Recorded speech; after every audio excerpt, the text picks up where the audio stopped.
Welcome to Diabolical Souls Presents. Tonight we have X-Men 97, episode 1. Hopefully we can get through this episode without any surprises. You never know. You never know who's going to jump in here, so stick around. Of course, I got to do it with the crew. We're going to go over through all the episodes.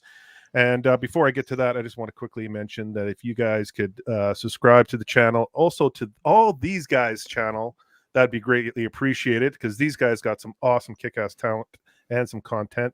And then if you could hit that like button, send me a comment and hit that notification bell. So when we do these episodes, you get notified and then you can watch and be along with us and, send us the comments in the chat. So I'm looking forward to this, you guys. We had a blast last week. We had a 100%. Surprise visit from someone and Mr. Bo DeMaio, and he says he's going to come back, so we never know when he's going to be back. But Joe, how are you, buddy? How are things? You ready to do this? I'm doing good. I'm excited. Like last week's episode was awesome. Being able to talk to Bo, that was great. Your brand new respect for the guy. Just being able to talk to see how big of a fan he was of the show. But I will say, the reason we're doing this show is to dive into the episode. So I'm very excited to get into the meat of what we're going to talk about tonight with episode 1. So I'm ready to rock. Yes. That's why we're doing this. Exactly. We're going to dive into this. We're going to do that with every episode.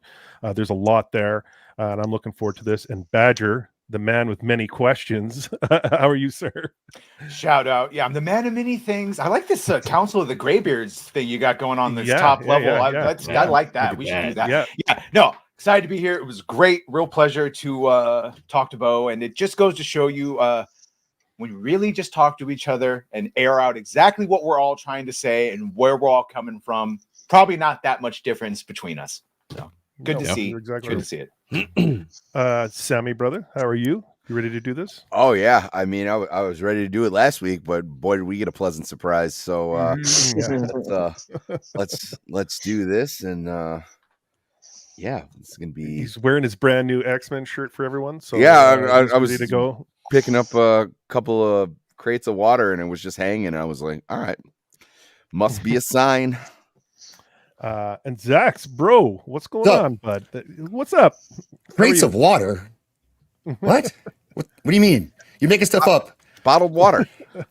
Oh, okay. I see. Yeah. You don't drink tap water, or what? You too good for tap water, Sammy? He's a Michigan boy. He's a Michigan boy. Oh, don't drink that water, dude. Do not drink that water. No. Michigan water is just fine. I worked in the water department in Michigan for years. Good. Besides Detroit, Detroit is just Detroit. I work for my public works. I'm fine. It's just I'm out in the field, so I bring a backpack full of bottled water. Yep. There's a 1% chance you get powers, though. 1% chance. Worth a shot. So last week was awesome. Thanks for having me back. This is gonna be great. This is actually my least favorite episode, the first one, but it's still good. It's just but it did pull me in by somewhere. Exactly. And as much as last week. Oh, did we lose him? Good. Make sure that wasn't just me. Yeah. He's frozen there. Sliding into the chat at some point tonight. I've heard it's possible. And I found out I'm a chud. We're all chuds, guys. And I didn't know I was a chud until we are chuds. I'm officially a chud. So chud army. To chud them. Yeah. Cool. Cheers. Chud Andrew. To me, my chuds. Andrew, you mentioned you weren't an X-Men fan before. You barely knew about the X-Men. Well, I shouldn't say barely, but you didn't really. Well, I knew of them. You knew of them, but you weren't a big fan of them. I wasn't a big fan, but now I am. Yeah. How are you, sir? I'm doing good. New Arcane Season 2 trailer dropped today. Are you ready, Andrew? Eating good. I am ready. And I'm now ready to talk about this show today. Yes. And that's a little inside joke because Andrew was part of the Arcane episode, Season 1 review. And as Andrew says, it's Arcane is peak. So that'll be down the line. We'll be doing that down the line when that comes out. Awesome. Vaughn, how are you, sir? How are you? I'm doing well. I'm doing, I was working on a script earlier today. Hits a bit of block, but I'm coming on here. It's been good. I've only seen one episode of X-Men 97, but I really liked the one episode. So I'm definitely gonna have to do some more catching up. But I have seen the bare minimum, which is good. I'm always, reaching. That's the my bare philosophy in life, just the bare minimum. Well, you're what in life? Philosophy. That gets it done. So you guys heard there. Yeah. Just power through. That's my philosophy. I've been good. I'm chilling. You're gonna enjoy the series, Vaughn. You're gonna really enjoy the series. I think so too. It hits you hard. And then we have our artist Zack. Like I've mentioned in a lot of the previous episodes, Zack always does a character or characters throughout the stream here, and at the end he will show who he did, who he pencils and inks, and he throws out bangers. He does these incredible pieces, and I'm looking forward to tonight. I did see the pencils earlier, so this one's going to be a really good one. So stick around to the end; you get to see that. We're also going to have an auction in July. What did we say? July 6th? July 6th? Yeah, July 6th. Saturday of July 6th. We're going to do an auction of all the artwork that Zack has done. So save your money and you could buy one of those art pieces and the money will go towards Zack and help him out and get a home and all that kind of stuff. And, feed his kid and all that. And, it's important. Help the guy out. Yeah. So I can tell you some people might be in a bidding war with me for this one. This one's going to be a banger. Well, before we get started, let's say a quick hello to everyone in the chat. We got Jamma joining us. Why the fuck did I think this started at 6? Well, it started at 10. But D-Wag's in the house. Bow, thanks for joining us, D-Wag. We got Alex VRB. Did Vaughn do his homework? Not yet. I did last week. He did the minimum. Hey, no, I think it's cool that he's doing an episode by episode perspective. Yeah, that's definitely an artistic decision. Phil Philly, guys, on purpose. That's on purpose. It's on purpose.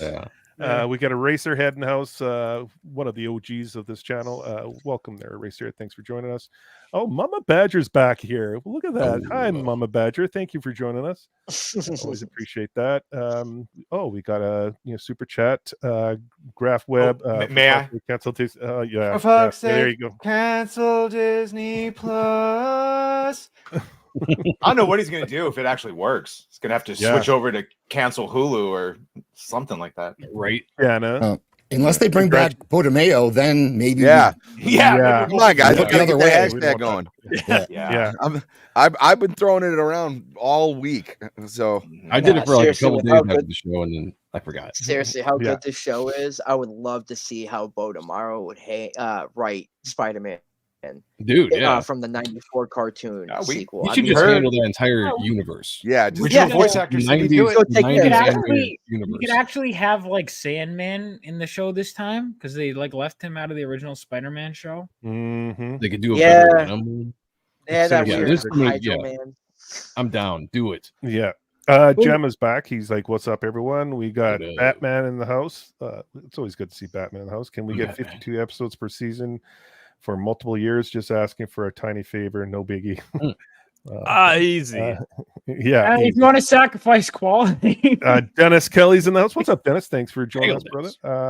Hojo's here. Yo. Wow. What's evening, up, fellas. Thanks for joining us, Hojo.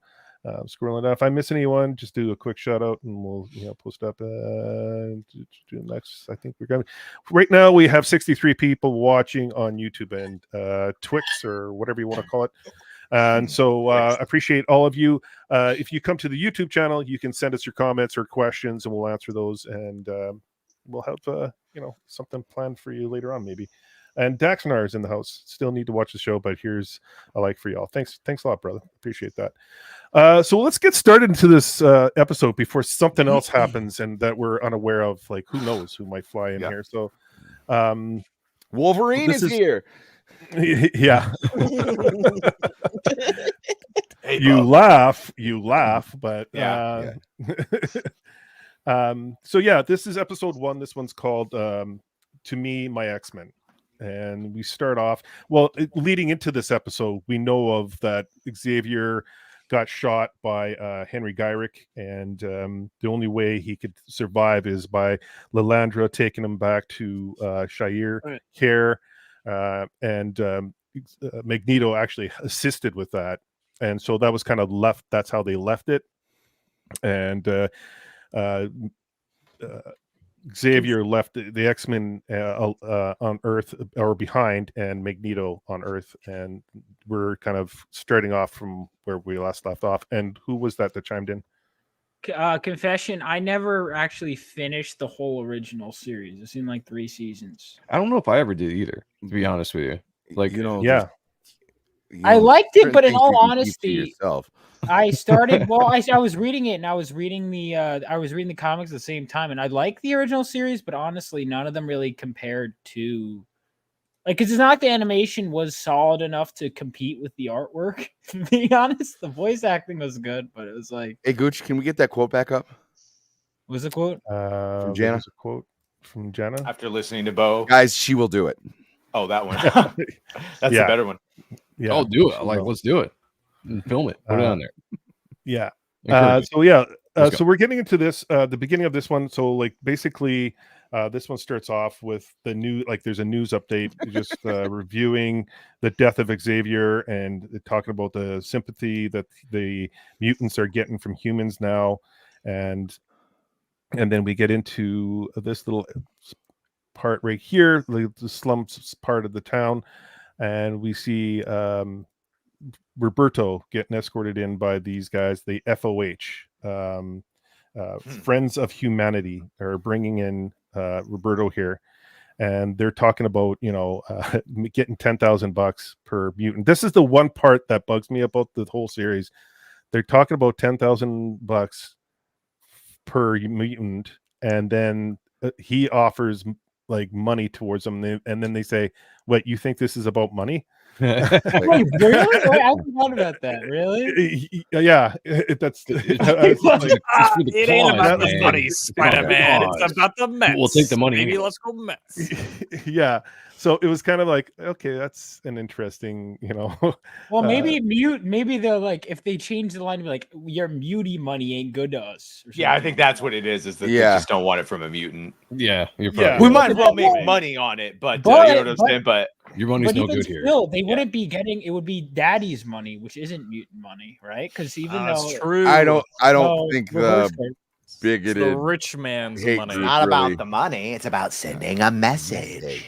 It's about the Mets, baby. Let's go Mets. Hang on, that just, a thought just occurred to me because of that, because the dad becomes a member of the Hellfire Club, right, Mr. DaCosta? But in the comics, yeah. Oh, no, never mind. There are other non-mutants in there. I like how everything's in rollerblade boxes. Hell yeah. And they're packaging all these Sentinel plasma guns up, and so they're talking about you know, taking out mutants, and then as they're talking to Roberto here, and how they're gonna, you know, take him out, and he's talking about money from his parents, that, you know, whatever it takes to pay him off. And they're as they're going to take him out, they notice the weather change. It starts to get colder. You see the, you know, his breath gets a little kind of like cool air mist coming from him. Yep. And then enters like a big gust of wind, and we see one of our favorite mutants come in, Storm. Yes. Aurora. Yeah, and she just starts you know, attacking some of the FOH. Something that I really like about this, and that they've cooled down since the original series, is Storm used to have like these giant, grandiose things where she doesn't always do that in the comics. Like, she can just use her powers. It's not like ancient winds. It was like, no, summon to the exactly. I mean, it's cool for a couple of different times. It doesn't have to be every single time she does it. I agree with you on that. I honestly, that's why she was one of the characters that I honestly like. I could read a lot of the characters and I'd read their voices. They'd be animated series voices. She was one I couldn't, because I agree. She doesn't She didn't sound like a human. She'd be like, all the other characters would be having conversations, like, I think we, and it's like her secondary mutation power is pontification. It's like one of those powers. It comes with a trade back. It's like one of her trade backs. She's the most powerful, but she has to announce her presence. Yeah. Storm, run a stealth mission. You can't announce it. Yeah. No, I am Now this was Storm, cool. Don't tell them. Yeah. The We are going to steal all your resources. When taketh them. This part, yeah, Joe, this part right here with Bishop. I was where gonna say he's this is sliding really down. cool to see Bishop. I've always really liked Bishop as a character. I kind of wish that they kept him with the early '90s mullet instead of the shorter hairdo here. I mean, it worked. Like the '80s, '90s mullet is just classic Bishop. Like that's what I wanted to see. But still, seeing the character in action, and this touches very early on with this series, showing the characters using their power. You kind of Bo talked about it last week and talking about them working as a team. But just besides that, they really have the ability to understand the use of their powers and to show it off for the audience, where you didn't get that a lot in the original series. I don't think, at least. It was kind of tamed down. Yeah, they had powers. They did this, they did that. But this really focused on, like, how do you use your powers in an actual fight? And we got to see Bishop right off the bat, dive into the energy absorbing powers and that, just, I don't know. Such a great character. I'm happy to see him. Kind of sad that he didn't stick around the entire season, but we'll get to that. I think he made the point they trained so much in that danger room that, it's good to see more team momentum and movement. Football team. Yeah. This part I liked, where he's absorbing all the shots and he just releases it back onto the FOH members. I mean, because that's the cool thing about Bishop and his powers, show right off the bat, don't even wait. Let's go. What are your thoughts about the animation, guys? Like, I want to get everyone chiming in here because there's been some mixed feelings about it. I'll start off. Joe, what do you think about the animation for the series? I wasn't a fan at first. I feel like the animation actually got better as the series went, specifically on the moments that you needed to be really amazing with the animation. It wasn't really until episode 2 that I really got into the animation, when they kind of had, we'll get to that probably next week, but the scene with Magneto in the UN at the end of the episode, and just the landscape that they had, I thought it was just really gorgeous. It was beautiful. This first episode I thought was kind of, I don't know, it just didn't do it for me. Like, I was kind of disappointed in the animation just based on this episode alone, but I do think it got better. Like, this was kind of, I thought it was a little choppy in some places, I don't know. Like, the first episode just didn't do it for me with the animation, but altogether, the second one, the second episode, because I just watched it, forgetting that we were never covered the first one, so we were going to cover the first one. Yeah. Second one, the same thing. The second one verges on some of those shots look like anime almost, and so I keep going back and forth. It's almost like it completely changed. Yeah, I still feel conflicted, but it's obviously not bad. It's not distracting in any way. I just don't know how I feel about it. I can't tell exactly how to define it. The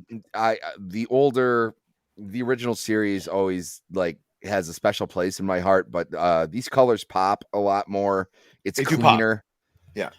There's a lot of you can tell that they've streamlined it a little bit more. So and that's what's going to make some of the action coming up look as good as it does. So I appreciate it for what it's for, but when I initially saw it, I think I felt the same way, where it was like, oh, they said it was going to be a continuation, but it doesn't look the exact same. But after that, no, I've grown to love it, and I've really grown to appreciate it for sure. Same here. Zaxx, your thoughts, bro? I've never been a big fan of this animation style, to be honest. It was it made that, and some of the voice actors, I know it's the same actors, which is great to see, but especially. Man, these guys get shut down already. Like, they're like, we don't like this talk. You're freezing up there, Zaxx. Am I? Jesus Christ. But you're good. You're good now. You're good now. So I was saying that the animation I've never been a big fan of, but I like the show. It's good enough. It's not really my preferred style, I guess. And then Wolverine's voice actor, I know it's the same guy, but he just sounded really old. Yeah, that's how I feel about Rogue in a lot of scenes. I can hear her age. It's great that they got them back, and that's the problem, right? You want to bring everyone back? Well, you have to acknowledge that voices change. Same thing. I was just hearing 100%. That Jennifer Hale is going to be Basta LaShawn again. If they ever get that Knights of the Old Republic remake to come out, she's going to sound super different. So James Earl Jones, the last time he actually did Darth Vader, you can now they just use AI. Still sounded cool. Yeah, now they use that re-speecher. Yeah, so. Now it's just straight AI. You can hear it. You can hear it in ages, yeah, for sure. I noticed it most with Wolverine and Magneto, though. I got used to it with Rogue, though. Yeah, I got used to it pretty quickly with Rogue. Magneto, it doesn't have the gravitas that it did in the original series. Well, I want to hear from those two factors got me to turn it off the first episode. It was late at night. Really? I was tired. I'm like, you know what? It's kind of grating. They were already hinting at that love triangle thing again and I didn't really want to get into that right now. And I was like, okay, enough. And then people talked about it to the point where, okay, I'm going to watch this now. And after that, it didn't bother me anymore. The animation is enough to tell the story, and I liked a lot of it. I think it does get better in parts, and I'm not an expert, so I may not notice the changes. But I thought Magneto looked great throughout this series. Yeah, fun character. So that's it. That's kind of my take on the first episode in animation. Yeah. No, I appreciate that. Andrew, I'm curious what you have to say, because of all of us, you've gone to film school and have studied a lot of this. So I'm just curious. I went to film school too, you fake fan. But I didn't. Oh, that's right. That's right. Sorry.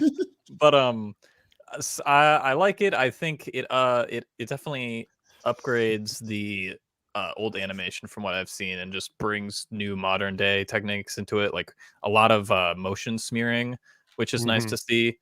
It's neat. This episode is probably the least it has the least amount of energy in it in terms of the animation. It does get better in the other ones, like episode 2, it cranks it up to 11. And all right. I think like in terms of the voice acting, it was jarring with Magneto, Wolverine, and Rogue at first, but it, all three grew on me as the show went on. Like Wolverine didn't bother me later. I think we also just got used to other actors doing the voice. Yeah. But overall, I like it. It's a really good style. Yeah, it took a second to get used to the Gambit voice for me. Yeah. Gambit was a new actor doing the voice, which I liked. He did a really good job, especially the last line he utters in the series. But that was kind of weird, just jumping over some of the original voices back and some weren't. Vaughn, sorry. I know that also, you went to film school. You went to film school also. So I think you meant to call me chopped liver. Yeah. Well done. Yeah. No, but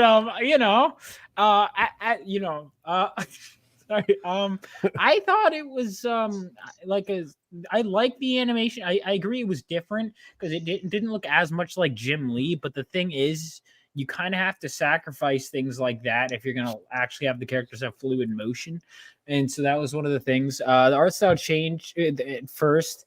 Some areas where I don't like it as much, admittedly. Look, I like 90s Rogue better. I do. Listen, I understand Bo when he was talking about it, but man, you got to give me that 90s Rogue. I'll take that. But overall, I like certain things. I noticed Storm had a different haircut this time around. Hells yes. Right after the last episode, she just went like this. Shake it down. She could regrow it later. Yeah. Did Bishop join by the end of the original series? I guess. He was in it. So. Yeah. Was he? Yeah. Okay. See, I either forgot the end of the original series, or it's been so long since I've seen that. There's a scene where Bishop and Cable together, yeah. Oh, that's cool. Yeah. I gotta go back one of these days and rewatch the last season and just refresh. Yeah. I'm gonna have to get to that after I finish, this season. And look, it's also certainly a choice to have the first two X-Men you see be black, be Storm and Bishop.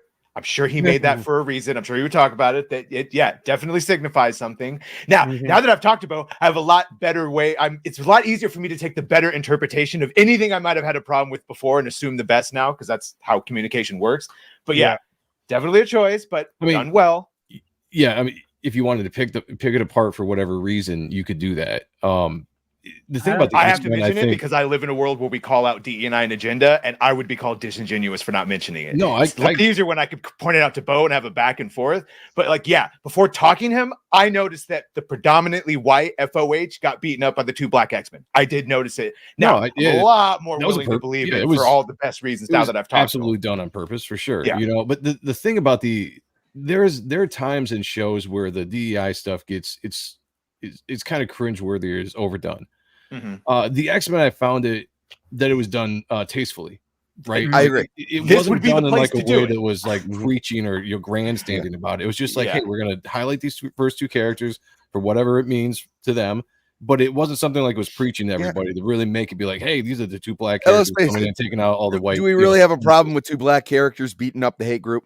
No. Yeah, I don't have a problem. Well, here's the thing about the X-Men, like going back to the time of being a kid, the X-Men were always a very just naturally diverse. Zaxx, I'm here. What are you talking about? A naturally diverse group of characters, and we never thought anything of it when we were younger. I was never like, oh, they've only got a couple black people. Look at the new mutants, all this kind of stuff. It was just like, no, it's the X-Men. So I have a love for the X-Men. So you could have started this scene with Rogue and Wolverine, Gambit, and whoever. And so it didn't bother me at all that it was. Yeah, Bishop I honestly didn't really. I was just like, hell yeah, let's go. You know, I don't know if I really thought about it too. Could I add something to that? Honestly, pattern recognition is a thing. Mine is on overdrive. Yeah, I think sometimes we got everything under a microscope and we don't really need to. Yeah. As for this animation style, I like how they stay true to the original series. I know some people have an issue with it, but they were trying to stay true to the original series, a little more modern. Like I think Joe said it, a little more modern. They stayed to the 2D. It's all 2D, and it's 24 frames per minute per second. No, it's just per minute. Per minute, per second. We're in here for second PowerPoint. Could I add something to the for what you guys were referring yes, to? go ahead. The relationship between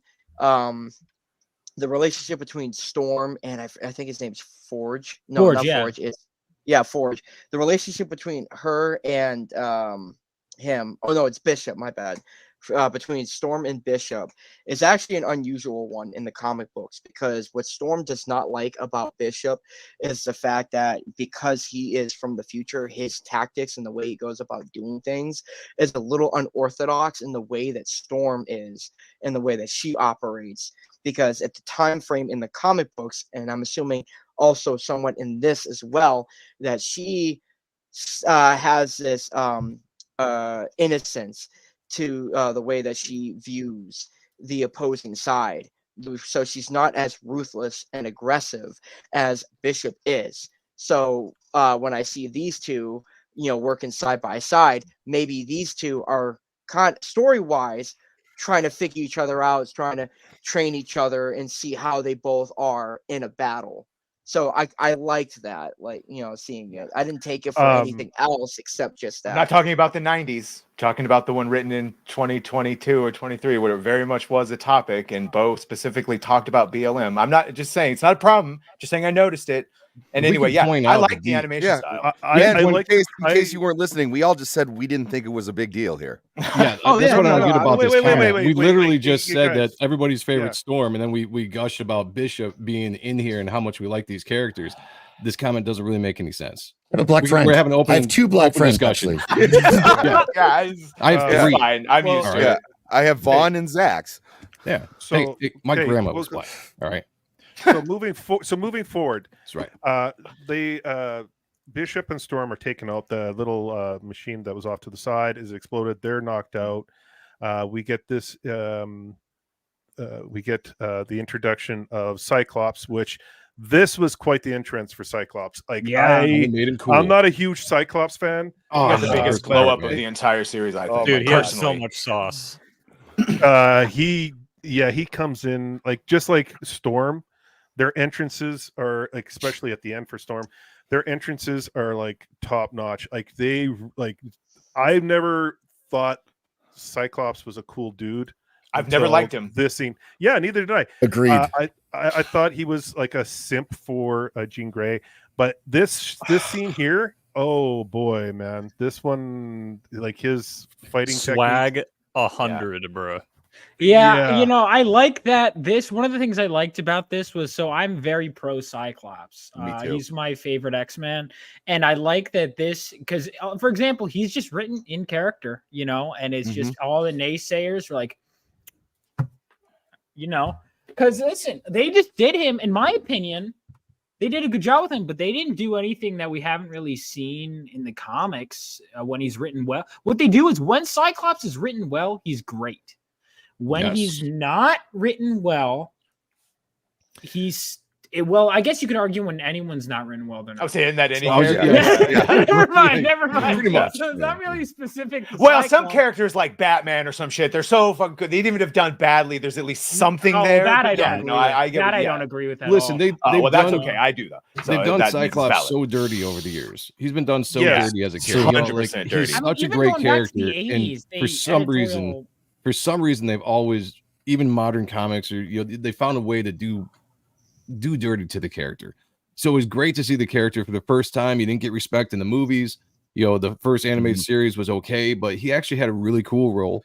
He had cool moments, some epically cool moments with his powers and just who the character was going through ups and downs of his story arc. It was great to see somebody actually pay attention to Cyclops for once. I got a question for the whole panel. Maybe not you, Vaughn, because you haven't seen the whole thing yet. Do you think this might be the start of like the Cyclops villain arc? It better not be. I don't want that to be either. I don't know. Does he go on a villain arc in the comics? Yeah, he kills Professor Xavier in the comics. Well, because the comics are being written by people who are like, let's make the X-Men really cynical and not idealistic anymore, which is, in my opinion, a violation of everything the X-Men and I agree are supposed to be, which is why I dropped X-Men like when they started doing the Krakoa stuff. Personally, I was like, oh my god, the Krakoa stuff, because I was reading Claremont stuff exist. And the Krakoa stuff side by side, and I'm like, these just straight up are not the same characters, like down to its core. But Cyclops, I will say, actually, I think they really got him right in this opening. I think it's great. Like, I really think even then to the point where it's like, not, and then he does the thing with his eyes. That's a callback to the original series, but which felt very 90s, but it worked. One thing I will say though, okay, because I noticed there's a little inconsistency with the visor, because for that scene he touches it when he's doing it, right? But a lot of the time, but then there's a few times where he doesn't, if I remember correctly. In the comics, from my understanding, it was originally he had to, but then it really wasn't, like, for whole of Claremont's run, he never really has to do that. I think. Yeah, I mean, it's usually for like big poses or like covers where he's touching the side of his visor. I mean, technically, that's supposed to open up the visor, wasn't that the whole?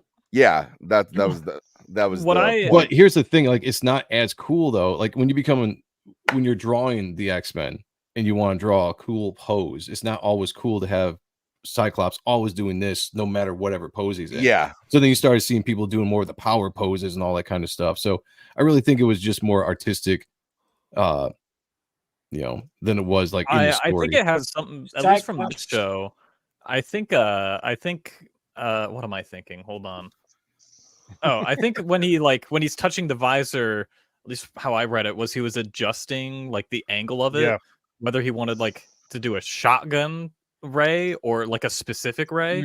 That's how I always assume he activated by like squinting, like muscle, like in his eyes, and then that was adjusting the frequency of how much he was opening the lenses. Interesting theories. I'm gonna look at some, because I think there's one instance in the comics where he.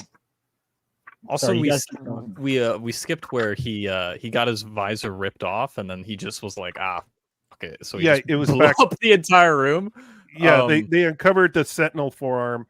And they use it, and they shoot, and then Cyclops gets a trip line thrown at him, and this is the part where they're gonna take off his visor, and he's like, "Oh no!" And then he's like, "Psych!" And then he was like, "Yeah, I love it. Call an ambulance, but not for me." We'll come back to that in episode 2, but I like that. Yeah, you know what it is? It's fun, but it's not like the MCU kind of humor where it's like, let's stop the action. It's like more like these guys where you can't have a serious moment, where you can't have anything too action packed without like a little quip. No, like this felt like the Cyclops is such a badass. He's like, He's like, yeah, I want They legitimately wouldn't know that taking his they were dumb to the point where they thought taking the visor off would So, like, stop he deserves the to mutant be power. smug. You know, I see. Yeah. Now I like this here. They have what Cyclops wears like when he's not in his X-Men suit in the original series, and then they have Gambit in like his cutoff t-shirt, which that caught flack online for like a second, and I was like, That was people so most dumb. definitely wore cutoff t-shirts in the 90s. because Oh, people yeah. didn't I'm not a read fan the of it now, comics. and I wasn't a fan of it then. I'm just saying, At least it was not like it accurate wasn't story, a yeah. thing. Go read Um, X-Men number 8 or X-Men number 4. Dude, You go know, and back see what earlier. Jim Lee drew Gambit at Gooch's wearing high when he school wasn't pictures. in costume. Dude, go to You know? 1984. Look at Johnny Depp's outfit in A Nightmare on Elm Street. Yeah. Like, Yeah, that was Watch the 80s, Sleepaway 90s Camp. stuff, you know. Yeah. Yes. Well, let's get back to this, like this scene here, because it ends off with the warehouse blowing up, and Cyclops doing his thing. They take Roberto, they bring him to the mansion, the X-Men mansion, and he's in the kitchen explaining to Rogue and Gambit that they could have used their assistance at the warehouse. They had like Sentinel technology. And like he's trying to rally the team. He's trying to like tell them like we need to work as a team. Professor asked us to work as a team. This is the X-Men kind of honor of honoring Xavier, and Gambit is just kind of playing it off. Like he's just kind of like, dude, like, you guys could handle it. These guys are nobodies. Like, and Rogue's kind of with them on that. They're just kind of enjoying the break. And then we see like even Morph get into the action here, where he comes in as Xavier, Professor X, and adding to the the Cyclops getting more and more like upset Great freeze at frame. the situation. Hey boys. I will say they got those mannerisms down. That was really great. I was like, because immediately I'm like, this is off. But can you imagine if like Professor X had actually died and he started just like mimicking him? He's like, oh yeah, like too soon, man. Well, yeah, it because technically this is, I think, only a few months, like 4 months after Xavier's death. Yeah. Well, he's not actually dead though, right? So it's okay. Well, they don't know that. Oh, they don't know. They don't know that. They don't know that. Up. Yeah, the X-Men don't know that. They Oh don't my know God! Never mind that. I thought the X-Men did know that. No, only the three that know that. Like, that would Magneto. be excellent, though. Just to have Professor X like come strutting and like, Scott, stop being such a bitch. I thought this entire time they knew that Professor X was out with the Shi'ar Empire. Yes. Oh, actually Jean knew about it. So yeah, I apologize. Yeah, Jean did know about it. Yeah. Wait, but Morph didn't know? Oh, I thought they didn't know he survived. He's dead. That's interesting. They didn't know he survived because he was going to Shi'ar Care with Lilandra because he was in a coma, and they didn't know if he survived. And he got sent with her to hopefully come out of it, and that's all they knew.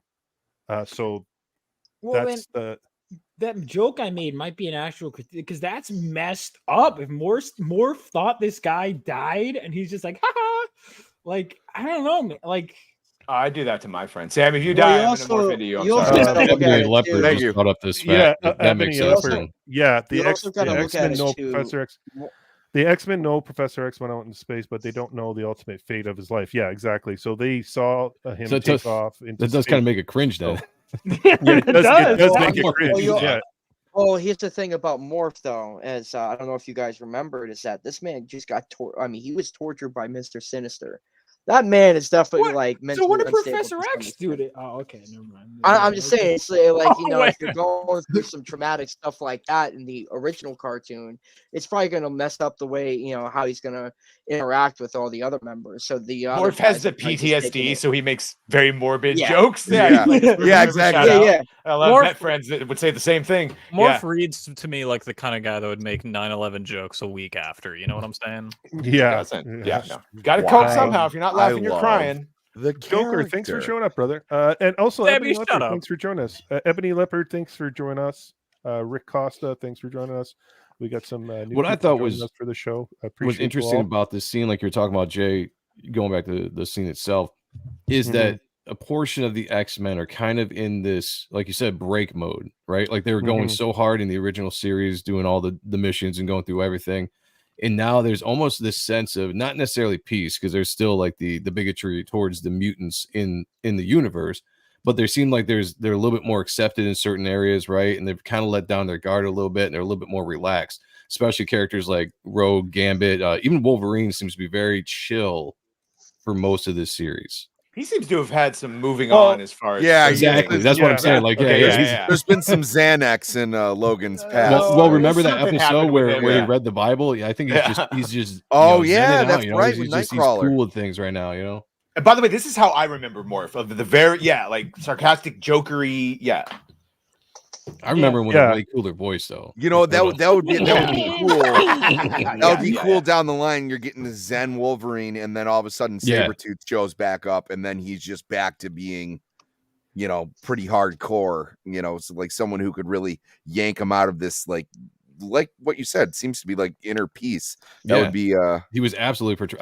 I feel that way. He was portrayed in this. Yeah, well, it was like even that one scene in the original series where they're talking and they're trying to help Sabretooth, and he's like, you don't know him. It was like just he kills people on my birthday every year.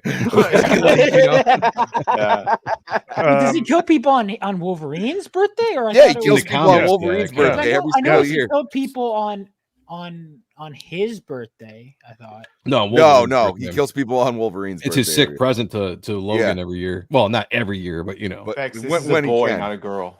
Ebony Leopard asks, are you guys reading the X-Men 97 comic that acts as a prequel to the show that shows why Storm changed her hair and why Wolverine gave up pursuing Jean?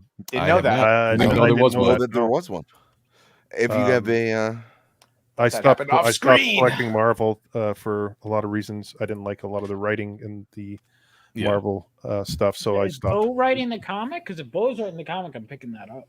I mean, if he is, if he's a showrunner, that it would be if he comes back on. And isn't it funny that Vex tried to make a joke, probably against me, but then ended up misgendering this guy here that's on screens, saying, "Oh, look, colored woman." Whoa, but this is a dude. This is a man. It's a man. This is like this is the opposite problem of Scavenger's Reign right here. I looked it up, and so Cyclops does have like he can turn on, but it looks like you don't have to adjust the levels. He just can turn on like wide focus and stuff like that. Yeah.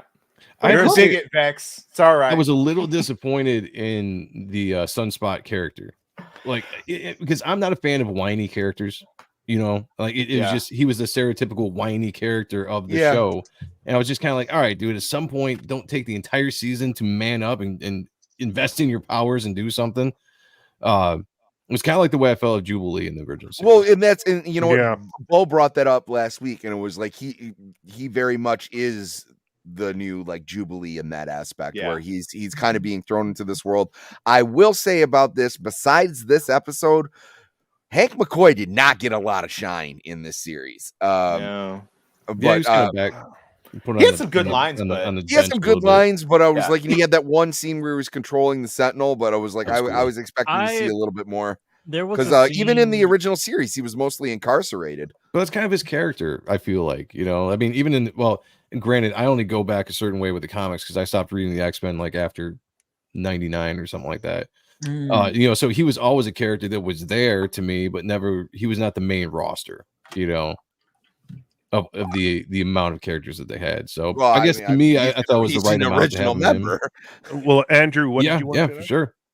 I was gonna say his best scene is probably talking to Storm about her powers. Yes, that's a really good scene. Very well. He's a character that does more of the talking, mentoring, smart guy act than the action pack. He's a lab guy like Forges. Yeah. Shout out. Yeah, I think fan. Controversial. I'm liking, Ebony here. He's bringing in a lot of. I'm loving it here. Cyclops has a dial that lifts up the ruby quartz glass, but also has a button in the thumb of his glove that remote controls the feature 2 when pushed. That's why he doesn't always push it. Oh, I didn't know How that. the hell? Yeah. I've read That 16 years of X-Men, and they Chris Claremont, you never mentioned that once, man. You had to read the movie visual guide because that's where I fucking read it. That's I was what just it gonna say, explains on yeah, his it might not have been like in the Claremont run. I remember reading it on there. Yeah, that's. Oh, yeah. Plus for all chuds. All right. By the way, shout out hell Zack yeah. Snyder, man. Zack Snyder. 300 prequel, huh? Just keep failing laterally. Those glasses were real, by the way. They're like, I think Oakley made them back in the early 1999, 2000, whenever they did that. Yeah, the glasses that he was wearing, like $500 glasses. Yeah, and what was it? Marston, he kept freaking out, and then they kept making them smaller and smaller and smaller. Bro, I was like, just dude, wear you can them. see your face. Relax. Yeah, I know. Back You've in the day, read right? more of the handbooks than I have.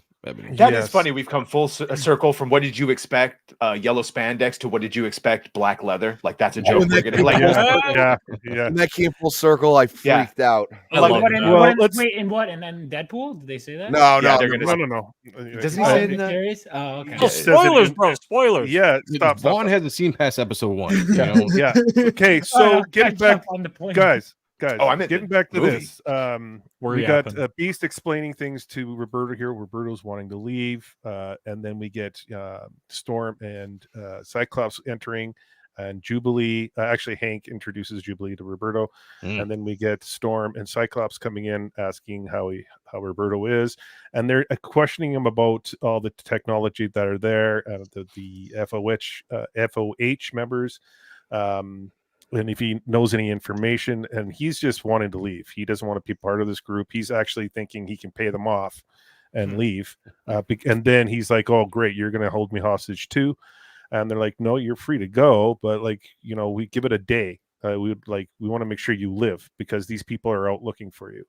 So next scene we get into is the Danger Room, which I'm really glad they introduced the Danger Room because as a kid, I always wanted that toy of the Danger Room with the figurines and create that experience. So I was excited to see this. And then we get this, obviously Magneto experience with Roberto. And he's just like, oh, cool toys, video game. He's kind of playing it off. And she's like wanting to know what's his powers. And he's not willing to, show his powers, and he starts running away, and then we get the Wolverine. This was a very cool scene. I love this scene here with Wolverine, and he's just like, okay, you can turn off the game now, and he goes, this isn't a game, punk. That was cool. Yeah, I like that, but sir, I never got to. Do you mind if I just comment on Sunspot real quick? No, you go right ahead. So I personally, so Sunspot's one of my favorite New Mutants. I think he's a criminally underrated character. I'll be honest, I found him very lackluster in this episode. Look at his origin story in the comics. It's his girl. It's like he's a very hot-headed character. He could be tough to get along with, but it's another thing about him too is he has like a brutal origin story. If you remember, his girlfriend has to dive in the front of bullets and gets shot up by these rogue Hellfire Club members that are like, I almost thought they should have done something like that with Friends of Humanity, where it's like it's a hate group that he was targeted by, and his girlfriend jumps away and gets killed. And I feel like this, if I'm being honest, is just we're on ground we've seen before. And I feel like with Sunspot, I get that we didn't want to go super dark with the first episode, but like that origin in the comics, I honestly found more, because instantly I'm like, man, I'm on board with this guy with whatever.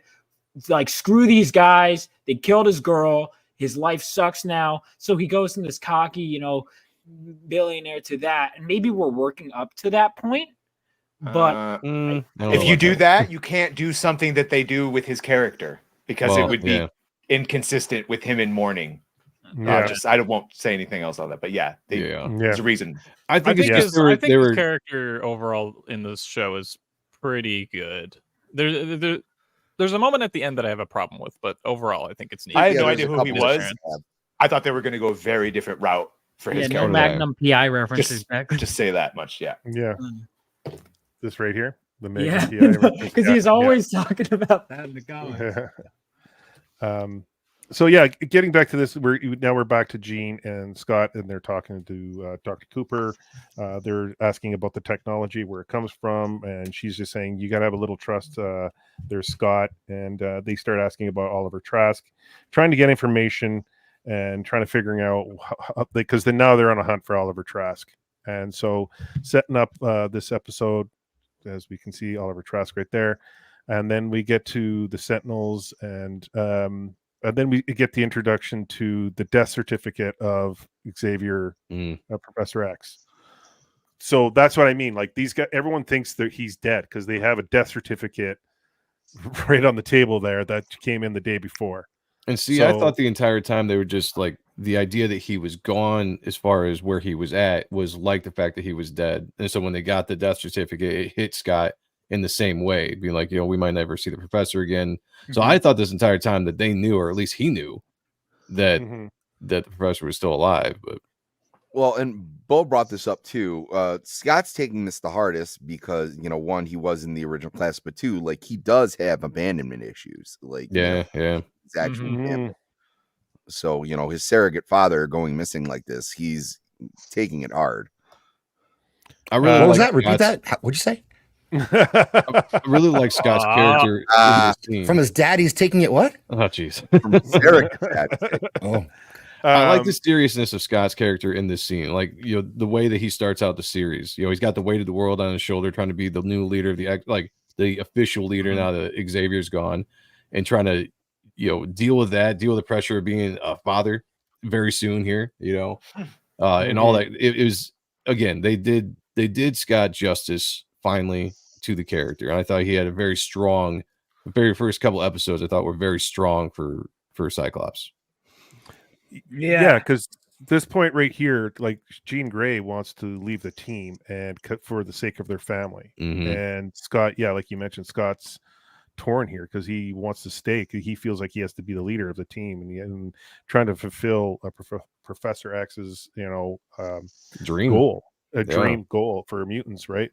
And then we have a basketball game that basketball came and knocked the picture down, and Jubilee and Wolverine are having a little argument, and then Scott comes in and starts throwing a big stick around at Wolverine, saying we need to work together. And we get a little this is what we want, right? Wolverine and Scott Summers going at it toe to toe, and they're just mentioning things like Wolverine just kind of like Jean Grey gets into Wolverine's head and says like, you got to go listen to Scott, help,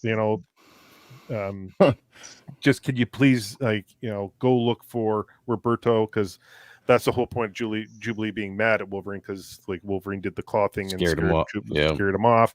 And then Scott's trying to step up and be the leader and telling him you need to go find him, and Wolverine makes a comment to him that really hits him hard. The one thing, that worst part about Professor being gone is you, and that hit hard there. And that's where Jean Grey was just very salty. Yeah, really salty. And so then we see the team go to a rage because it is the 90s.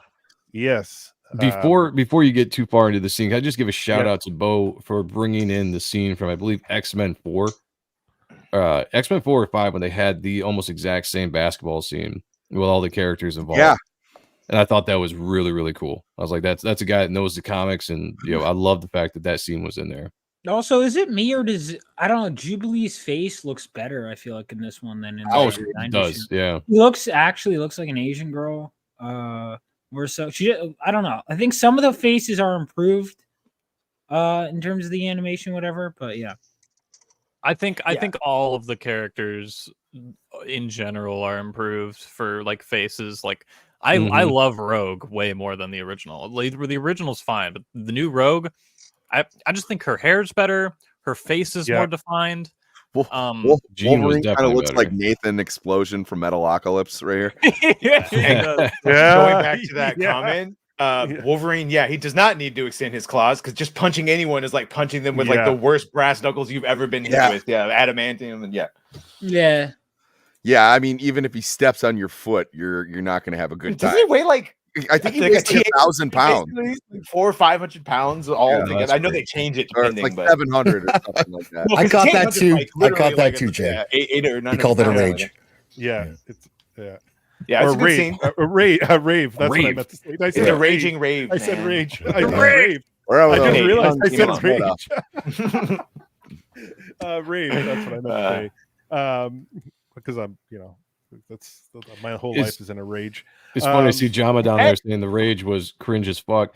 I think it was supposed to be cringe though. Like that was the kind of the point. At least I took out of it because it's the 90s. If your Wolverine's point of view, exactly. Your Wolverine's point of view, like totally the room where everyone's doing ecstasy. Okay, yeah. I'm saying, where's the Molly? Let's go. In Minecraft. Minecraft. I do agree though, Jama. I do agree, but I think it was on purpose. Yeah. The rave. Oh my god, I can't believe you said rage. We have we have a good tender moment between Gambit and Rogue, how she, reflects on she would go down there and she would like have everyone's energy because that's her power, her mutant powers, absorbing everyone's energies and mutant powers. And Gambit is comforting her and making her feel good about herself. And then we have this little situation with Morph and Wolverine, and talking about Jean Grey and Scott leaving the team, because when they're having this discussion, like Morph turns into Jean Grey and starts teasing Wolverine because he knows that Wolverine has feelings for Jean Grey and is teasing him, and then Morph turns into, well, I always call him Changeling. That's how I always called him Changeling because that was the original. That's how Bo referred to him in his all like the Changeling form. Yeah. And then they're having that conversation. His natural form? Yeah, his normal human form. He says that this is just what he was presenting to people, and that his actual form is the all white, bald, no real features. Okay. Yeah, this is his just I want to look normal. Yes. Well, this is his form. This is his form in the original '97 comic as well. I wish. What are his limitations? Because he can be anyone he wants, and he gets their powers. So what holds him back from doing that constantly? Well, he gets their powers physically. He can't. So if he turns into Cyclops, he can't do his beams. He can't make real adamantium, can he? Can't make their face. He can make claws. But he can be the Hulk. He can make claws, right? Yeah, he can be all the the time. Yeah. But whether how physically strong that is, that's to see. The only thing I would like in the movie when Mystique does the claws, and he just cuts right through them. But you also still hear like a metal clang hit the floor. Yes, it's strong, but it's not the same. Yes, right. Only physical powers. The one thing I would have liked to see right here is Morph just flat out turned into a pregnant woman. I would have liked to see one dude at the bar like he makes himself look exactly like he did in the original series at one point, and even does the sort of the same voice. So it's a conscious decision to look younger and less shallow-eyed and yes, Opa. Sallow-eyed. Morph uses his powers too much. He gets uncontrollable diarrhea. He's got to time it out. That's my headcanon. I got to get home, guys. So they're having this conversation, and Wolverine's like letting them know that they're planning on leaving because they want to raise the family. And at the front door, you see the FOH members enter, and then we see this moment where this guy's dancing. Oh my god! We've seen him, Roberto dancing, and Jubilee, confronts him, and he's just like, I'm not going back. I'm not. He wants to live the lifestyle that he is accustomed to, and he's just like, just dance with me. And they have the conversation, and she's trying to convince him it's not as bad as you think it is. It's kind of like protecting you. You should come with us. And he's just stay with me, have a dance, and I'll go back with you. And so she's shooting off her little fireworks, their little bubbles and going on. And then the team arrives, and they took out the members of the FOH, obviously. And this, perfect moment because you got the middle claw, right up through the FOH, the friends of. By the way, Jubilee is right at home at the rave. Yes. No, the rage. At the rage. At the rage. Yeah, colors. Yeah. And then you see Rogue holding the Sentinel plasma gun, and she crushes it with her hands. Then we have this moment here where Scott, Storm, and Bishop go to confront what's his name? Or Henry Gyrick. Henry Gyrick. And they're trying to get information out of him where Trask is. And as they're talking to him, he's not giving up anything. They're willing to give him less sentencing if he gives up the location of Trask. And he's just like not willing to do anything. And then we get this moment where, well, if you're not going to do that, we know someone who will. And then obviously it's Jean Grey. Have you met my wife? Yeah. She has Cerebro, and she goes into his head. Now, this is an interesting moment because she goes into his head, and then she realizes someone else is in here with her. And it gets really dark. She picks up a baby, indicating it's her child. And then you see the character, I'm trying to think of the name. Goblin Queen? Master Mold.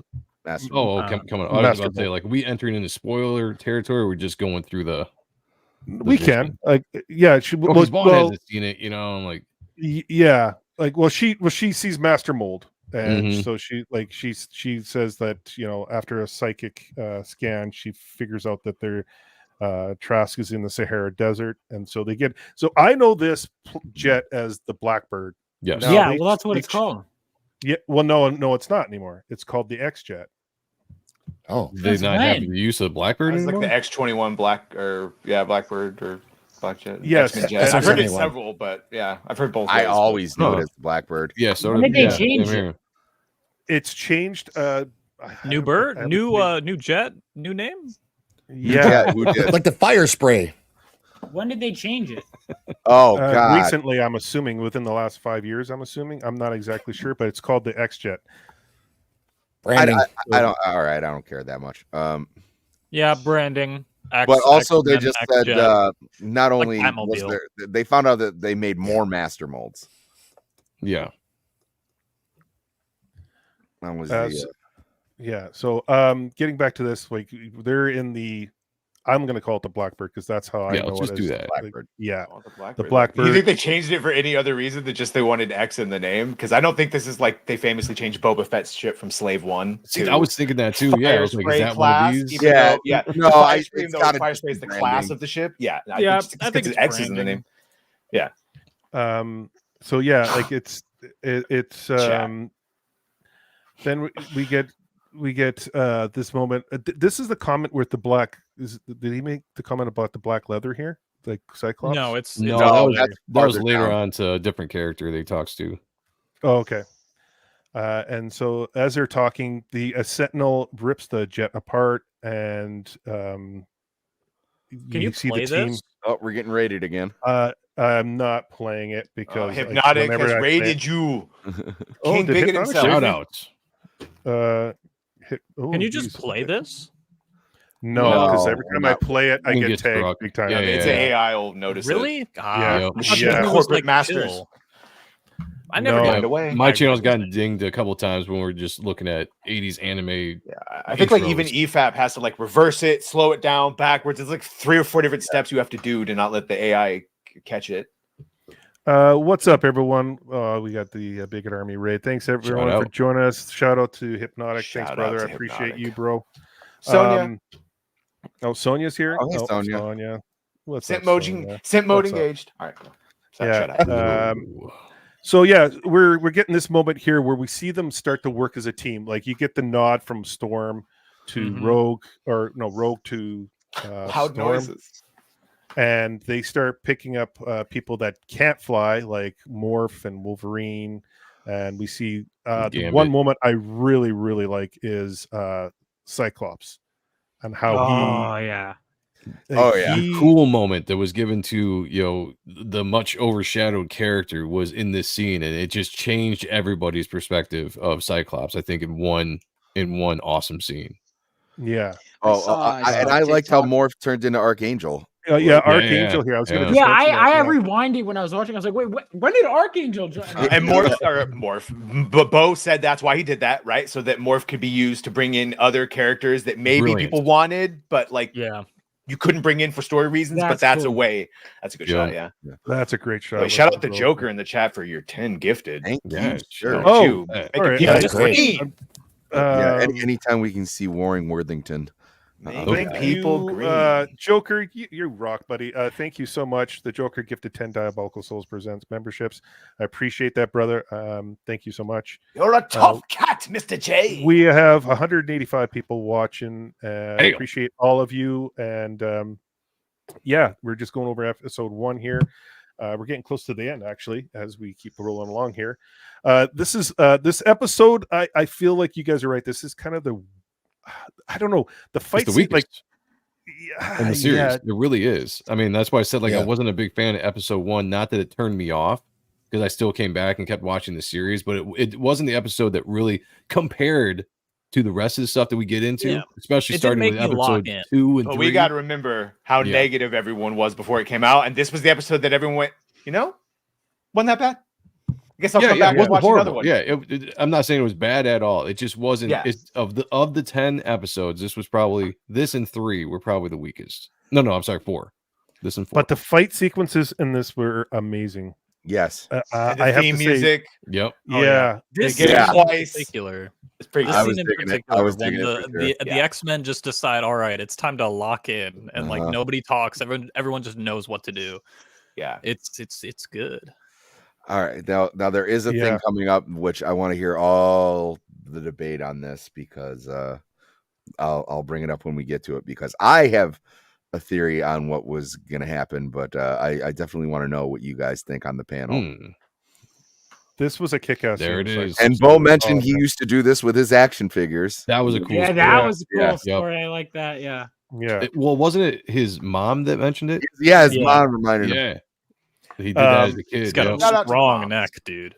Yeah. Well, this being a little foreshadowing. So here, I remember Scott says to me, my X-Men, and so everyone falls behind him and sets up this really great shot here. And then we get Storm, and then we see them face off. Yeah, right here we see them face off against the Sentinels, and we get this great. This was cool. Jay, hold on a second. Let's promote you, dude. You got a whole group of people in here. You got Giant Raid. Subscribe to the Gooch. Hit the bell. You're gonna miss the Gooch one. You never know who's gonna be on this show. Bo DeMayo last week. He could be here right now. We don't know. He could be backstage. You should subscribe. You should subscribe to Vaughn Coleman too. And me, everyone. It's time to sell out, boy. Unsubscribe from Flaccid Phoenix if you can. Subscribe everywhere else. That's true. That's actually true, though. Honestly, subscribe to these guys. These guys are great. You got Joe Sontag, who is Joe M. Sontag, who has an awesome channel. I'm on there Mondays talking about Spawn, and then he has Aqua. You got Badger with his shows Tuesdays, Wednesdays, and Fridays. He's got some awesome content there. Sammy, he's new, he's up and coming. He's got a video that's going to be coming out that's out there, I think, somewhat. No, not yet. I haven't released it yet. I just Sammy, showed it. Then you got Zaxx, my brother Zaxx, on Wednesday night. He won't promote himself at all, this guy. Well, I mean, it is what it is. Like, I know. I'm just, I'm he's that good of a guy, so subscribe to him. Yes. He's violently Canadian. That's the problem. Yeah, that's polite. Right. Well, and then we got Andrew and Vaughn, and and stick around, because Zach's going to show this incredible art that we're going to see at the end of the show, and you're going to really, really like it. So please stick around. Honestly, I'm going to tell you, this is pretty damn good. I know. I can't wait right now. I love it. Yeah, we got 169 people watching. I appreciate every one of you for joining. So getting back to this, we get this scene right here with the Sentinels. That this is what I wanted so much as a kid, like Gambit with his dude, God, it's just awesome. This made the first episode worth it, in my opinion. Like just the way it ended. Like it was a great ending to the episode. Left a good taste. Obviously, in your mouth. Yeah. Oh yeah. So Oliver Trask is obviously here, and he mentions what's his wording? He says Gyrick warned me of you were coming. Even in prison, he has friends that no mutants need to be stopped. So he's been preparing. He's got the Master Mold with him. He's sending all the Sentinels out to fight the X-Men. Like Rogue is kicking ass. Yeah. Like she's shout out to Rogue's character in this. Finally showing her for the badass, powerful character that she is. That she has Ms. Marvel's powers. You know, and then she was like, she did that too. As it should be. They did, but not to this extent. Yeah, they didn't show her. They didn't do it to this extent. Vaughn, when you actually watch the rest of the episodes, there's some scenes that you're gonna sit back and be like, "Oh shit!" She leaves no doubt. She leaves no doubt. It's awesome. It's awesome. So yeah, like we're seeing some. We see all the characters fighting in this thing and working as a team, which is awesome. We get the Beast or Beast Henry McCoy. Very cool. Hank Hank McCoy. Change your part. Yes. Wolverine being Wolverine. Bishop. Bishop's growing on me. I'm really digging Bishop. I've always loved Bishop. I never thought I'd ever say this in my lifetime, but Cyclops is a cool mother. You know, yes, damn right he is. Embrace it, Jay. Yeah, he's definitely grown on me. Could you perhaps rephrase it this way? Could you say I was wrong about Cyclops? Not yet. New video. We were wrong. Bagface, what's up, brother? Thanks for joining us, bro. What's up, Appreciate you. Your feelings. I miss you, bro. You should be here. I sent you the link. You should be here. Coming from just me watching the movies and seeing how Cyclops is handled, here I was like, dude, this guy is like kind of cool now. Yeah. Like, what? He has been cool. Yeah, he got. Listen, remember Uncanny X-Men 175, which I'd love to see them adapt, where he took on the whole X-Men team. I always post panels from that every time some anti-Cyclops propaganda is being spread. I always send that. I'm like, oh, remember when he took on the whole team? Oh, because you didn't read. Yeah, because you didn't read it. I got to do a shout out to my brother, amateur analyst, my bro here. Oh, I have to watch the show. You have to watch this. Yeah. Let me bully him for a second. Man. Why haven't you watched it, dude? Go ahead, bully him. Go ahead. Yeah, exactly. Shame him. Grow and change as a person. Goodbye. Ebony, the comic after they faced Proteus for the first time. No, that wasn't after that. That was way later. I think he's talking about the 90. I'm assuming the X-Men 97 comics. Ebony's going to be our new Nas for this. No kidding. No kidding. Yeah, I'm digging Ebony's takes here. Yeah. Dragon Slayer's in the house. What's up, Dragon Slayer? What's going on, brother? Thanks for joining us. So like all the Sentinels are gathering around the X-Men. They've taken out a few Sentinels, and then there's like about 12 of them surrounding the X-Men, and all of a sudden they're Omega level mutant detected. Omega level threat. Yeah. Yes. And Aurora, because I love saying Aurora. That's a sweet name. She enters in and she just sweeps them all up and just destroys them all. Why did they just do that in the first place? Yeah, I know, right? It's more she comes in and just wastes everybody. I'm like, why didn't they just start with that next time? We got to feel like you were doing something. Yeah, we got to be cool. And then we got Master Mold here standing up, and this scene right here where Morph turns into the Blob, and that's a frame. And then Wolverine's. Oh wait, did I go a little farther? Yeah. This shot. Right here. This is where I wanted to debate on. Okay. Would Wolverine's hands explode? I know it doesn't matter because adamantium's the hardest substance. But it also wouldn't matter because Wolverine's hands would just grow right back. So you need new gloves. Yeah, he would need. I thought that visually it was. I didn't like it at first when I saw it because I was just like, The more I see it, I'm like, okay, visually it was cool concept, but yeah, like I was thinking, it's the definition of comic book logic. Yeah, it's the fucking definition of comic book logic. Yeah, they're going to explode. Yeah. So I guess the staff doesn't explode when he uses it. So it's like throwing it. But my question, he shifted it towards the Sentinel or the Master Mold. Is that how it works? It's momentum based, so he just threw it? Well, the thing is, like, I mean, I don't know, because, like, what helps in his favor is his adamantium, indestructible. And then, he's running towards the thing anyway. So, maybe it was a time thing where he's like, if I don't get this energy transferred over to the next thing, then it's going to, like, hurt. I did always assume rule of cool, though, guys. Rule of cool. That's where you go. Throw it, there it blows up. It's like all the Transformers movies. It happens because it's cool. Don't ask questions. Yep. And I'm fine with that. I'm fine with that too. I'm completely fine with that. This is the one thing when I saw it in the original, like when the preview for it, I went, "Whoa!" Yeah. Like I was like, "Here we go."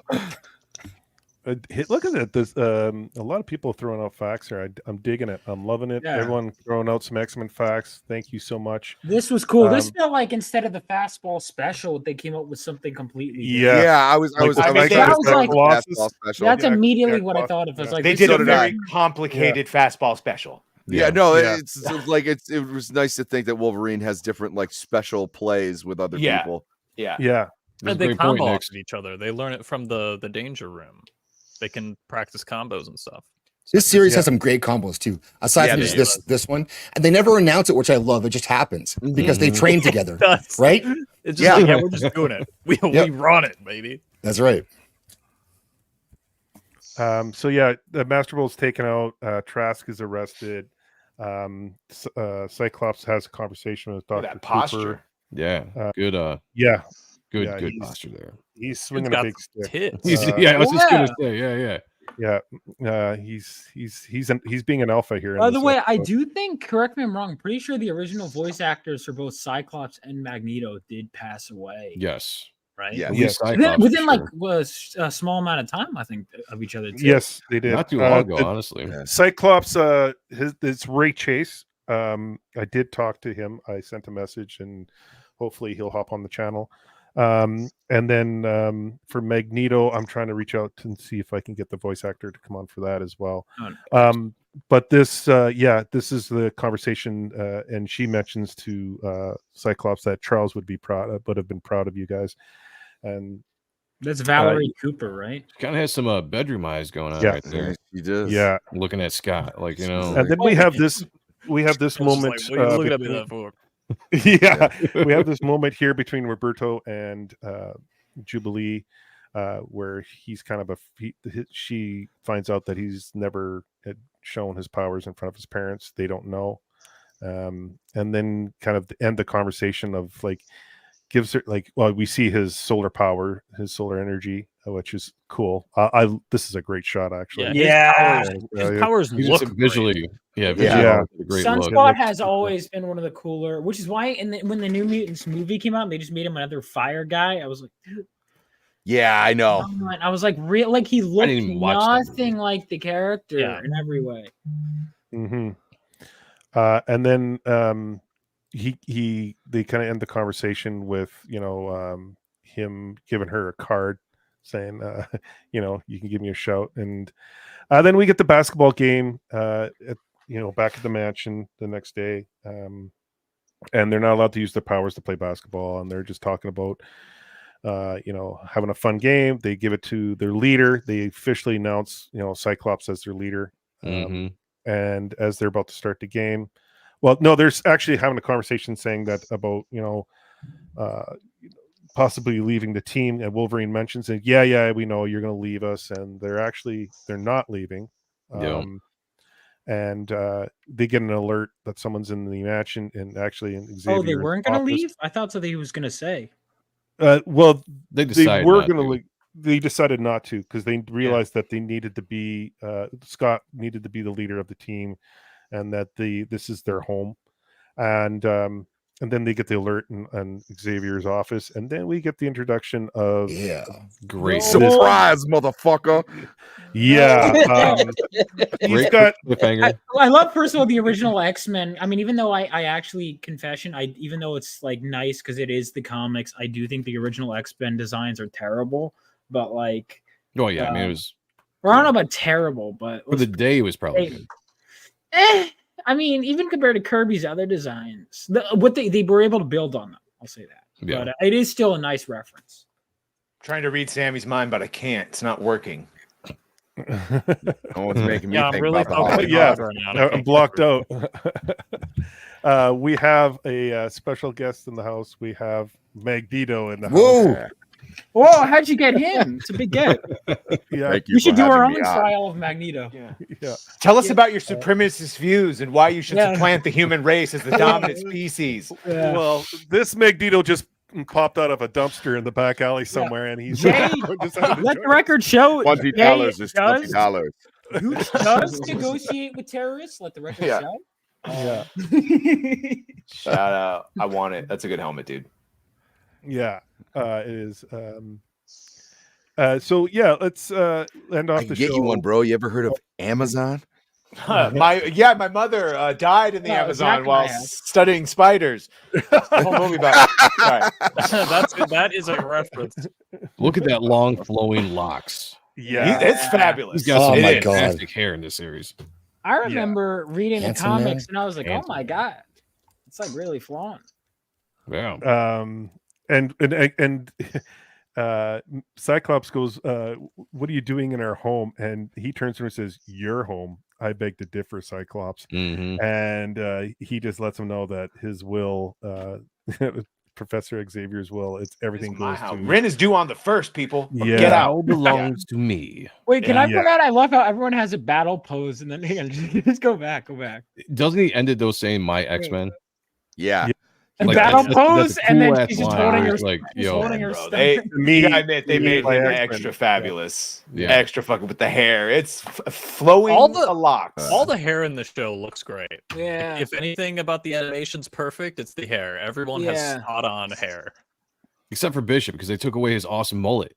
That's true. Bring it Yes. back. Yeah, Bishop's was a downgrade, but everyone else's looks pretty good. Bishop's got the broad shoulders. Look at him. Oh yeah, he was Yeah, beefy. he's jacked. Yep. He's Yeah. jacked. Do you think Wolverine He ain't has playing. whole like routine in the morning with how he gets it like that?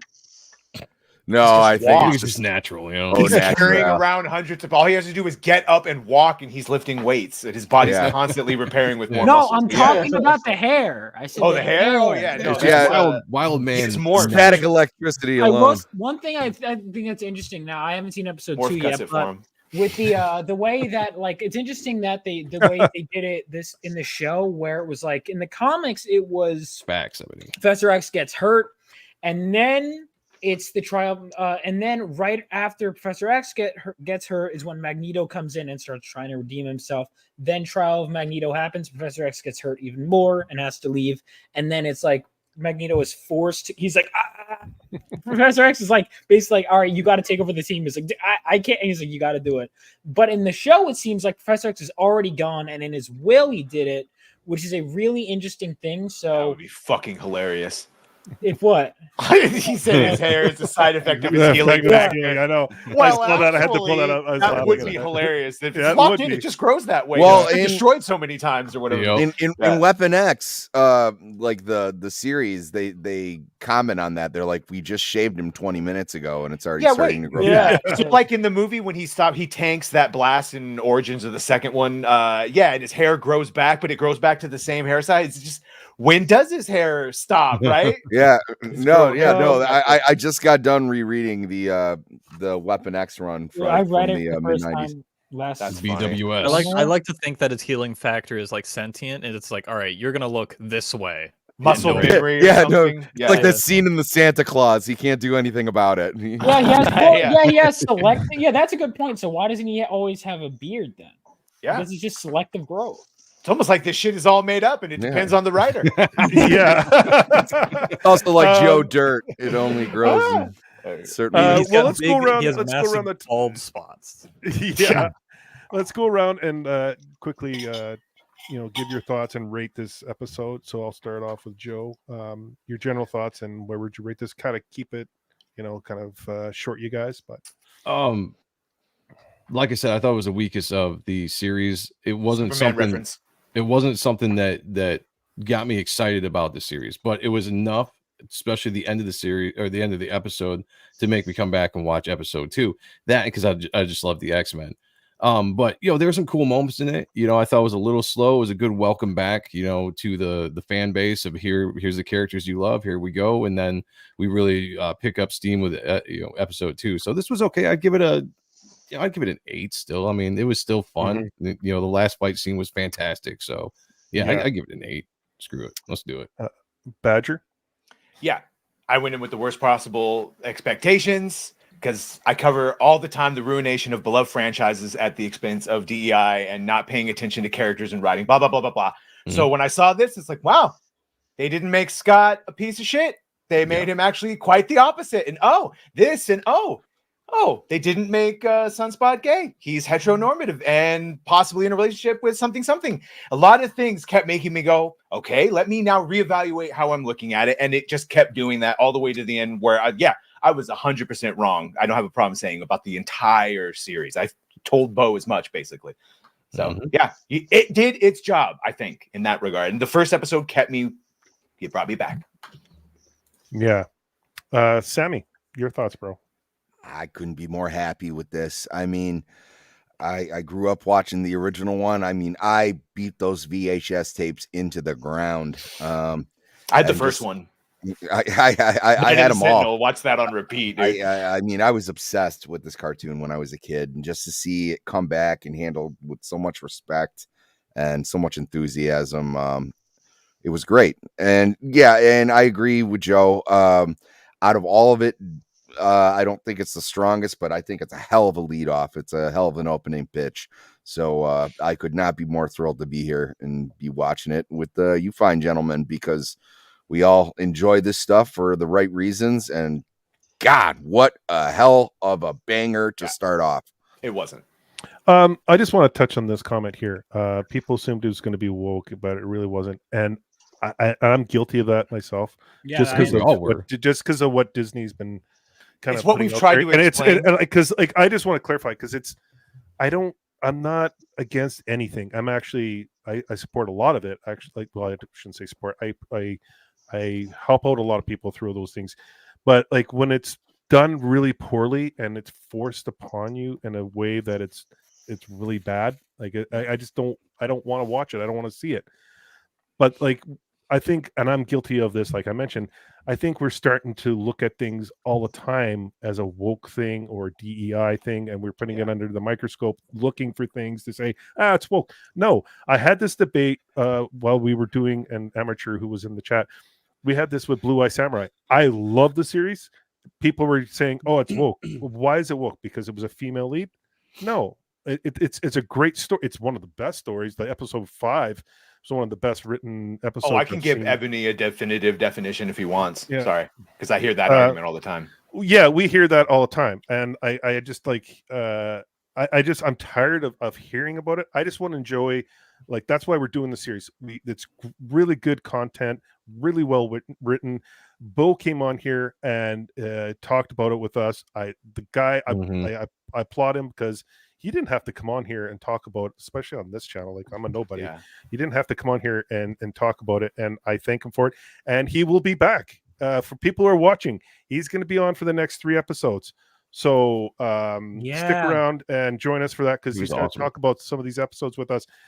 And I look forward to that, because I had a great conversation with him. The guy is like a genuine comic book nerd, just like you, Ebony, man. You're a big comic book nerd. Can I say that? Yeah. Something real quick about the woke stuff is, I think there was such a pushback against the woke that I was involved with. I still am involved with, but I think that people lost the pulse of what the fight against the woke was, and it started becoming a fight against everything that might have resembled woke became woke, and I think that's kind of the issue when you look at some of this stuff that people are just like, oh, it's woke because of reasons. Like, well, no, if you actually break it down, like, there is what woke is, and then there is what woke isn't, and there's a specific Gooch McFadden that is basically what modern, when we say woke, we're not talking. Woke used to mean you are socially aware of.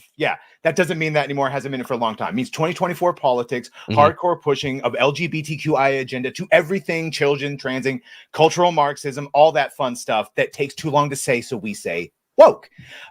That's what we don't like. And it has come at the expense of everything else for the most part. And so, now when you just see traditional progressive storytelling, people go, whoa, because that's what you've trained us all to think. That's why Furiosa flopped, because you trained everyone to not like girl bosses the way you depicted them. Yeah, I can say I can't give you a definition of horse shit, but you know it when you smell it. You don't know pornography, but you know it when you see it. Here's the thing. Moving forward, I don't want us to focus on that. I just want us to focus on the series. So, and I appreciate everyone in the chat. Everyone has their own views and things. I'm not here to debate that. I'm here to talk about what's being made and this series, because I really enjoy it. I don't want to talk about that shit anymore. I'm sick and tired of it. I really am. Yeah. So Andrew, let's go to you, buddy. I hate to do that transition, but Zack, sorry, you're after Sammy. Zaxx, give us your thoughts. Oh yeah, I'm gonna be that guy on this panel because I'm gonna say it's a 5 out of 10. The first episode, so that's average because I think we've been talking about we're getting used to that. Everyone gets a trophy stuff where it's like if it's average, Lofty says Rings of Power is average an 8. That's not an 8 to me. Average is a 5, and this episode was a 5. Lofty says an 8 is average. Yes. What? I think 8 is good. It was a debate on my channel. Oh yeah. Lofty's known for having bad takes, so that's part of the course, I guess. So yeah, it's a Nick's. Yeah, I saw your take there too. So there's stuff I liked in it. Actually, the stills look fantastic. So I kind of feel bad for disliking the animation because the colors are great. It looks great. It's the actual animation part that maybe pulls you out. But you had good stills, and I think that I didn't need to know I didn't like the whole. I guess Jean Grey, Scott, are we going to leave? Are we not? We know they're not leaving. I'm an adult.